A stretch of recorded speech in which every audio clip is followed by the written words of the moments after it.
Hey, Mike with Nerd Problems Gaming here, and today's video we'll be doing a review on Monster Hunter Stories for Nintendo Switch, so let's get into it. So Monster Hunter Stories is a turn-based RPG set in the Monster Hunter universe, but this time around you'll be playing as a monster rider versus a monster hunter. And so throughout this game, you'll be capturing and raising and training different monsters. And you'll actually do this with a very special stone, the Kinship Stone, which helps you form bonds with these monsters and they'll follow your orders accordingly. And so the plot of the game really focuses around trying to eliminate an evil Black Blight that is terrorizing the land and possessing monsters and turning them evil and causing them to attack villages around the world. And so you'll need to team up with your fellow monsters to take down this evil Black Blight and stop it from terrorizing the world. And so I will say the story starts off a little bit slow, but does really start to pick up towards the end.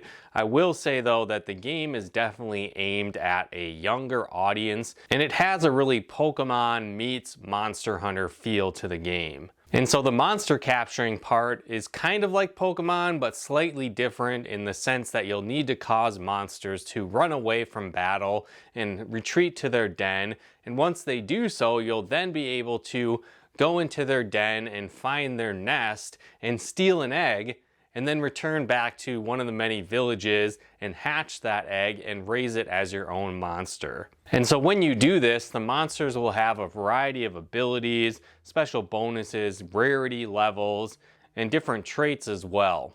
And so then at that point you'll be able to level up these monsters, they'll learn new moves, but you can also actually even combine monsters together, almost fusing one with another and inheriting those abilities from that monster. And so it gives you a unique option to kind of mix and match different traits from the monsters, giving them more unique abilities and making them stronger.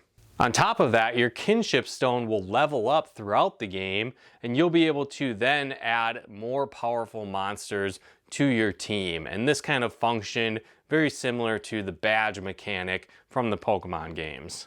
And so combat is turn-based, but again, it's a little bit different than the Pokemon games in the sense that you will play as yourself as the rider, and then one monster will accompany you as well. And so the combat has more of a rock, paper, scissors feel to it, where you can attack with power attacks, technical attacks, and speed attacks, and each one has a strength and a weakness associated with it. And so if you choose the right type of attack against an enemy, it can be more powerful and sometimes even cancel out that enemy attack. You also don't necessarily completely control the monsters that fight alongside of you, but more so you'll build up a kinship point meter and you'll be able to unleash powerful attacks using up some of those points. And so these kinship points can be spent on your monster's special abilities or your own character's special abilities, and you kind of share that pool together. And so when that's used, you can actually control when that happens, but your monster outside of that will attack on their own, choosing one of the 3 attack types. And so sometimes that can be a little frustrating if they keep attacking with the wrong type that's weak against what the monster's attacking with. But for the most part, it does work out to your advantage. You can also swap monsters every single turn in combat. So if you were fighting one that maybe had a weakness against your type of monster, or there's a special ability you really want to use, or maybe your monster's health is just really running low, you do have that ability to swap them out with another monster from your team. You can also use items throughout battle to do things like heal your character, heal your monster, power up your characters, and even set traps and use items to hinder monster abilities or to debuff them as well. The downside to this is it is a limited amount of items that you can bring into combat. You'll actually set up a battle pouch and it has a limited number of items you can bring into combat, so you don't really get access to your entire inventory throughout combat. So you'll often need to plan accordingly, or sometimes lose against a boss because you're missing a specific item you should have had on hand, and so you'll need to try it again to fight against them. There's also an interesting mechanic of hearts where you have basically 3 hearts, and when those fully run out, you've lost the game and it's a game over. So either your hero could die or your monster could die, and it will respawn with full health, either you or your monster. And again, you can even refill these hearts with very rare items as well. And so the game also really features a lot of crafting, and so you can craft different items that you would use throughout combat or outside of combat, but you can also craft weapons and armor similar to the mainline Monster Hunter games. And some of these weapons and armors you can buy right in the store, and others you need to go on forged quests to be able to unlock them for the first time. But once you do have these weapons and armor, you'll actually be able to upgrade them as well, making them more powerful. And so you'll be able to do that by collecting various items from defeated enemies or items that you find throughout the world as you explore.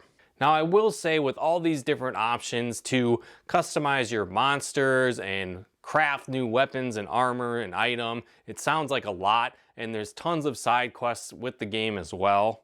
But overall, I did feel that the game was quite easy. And so I don't feel like you really need to actually do any of that for the most part to even beat the game. It wasn't really until the very final battle of the game where I struggled a bit and needed to grind a couple levels and level up some armor more intentionally. And so I think for the most part, you could almost ignore all of those aspects completely and still make it through the game.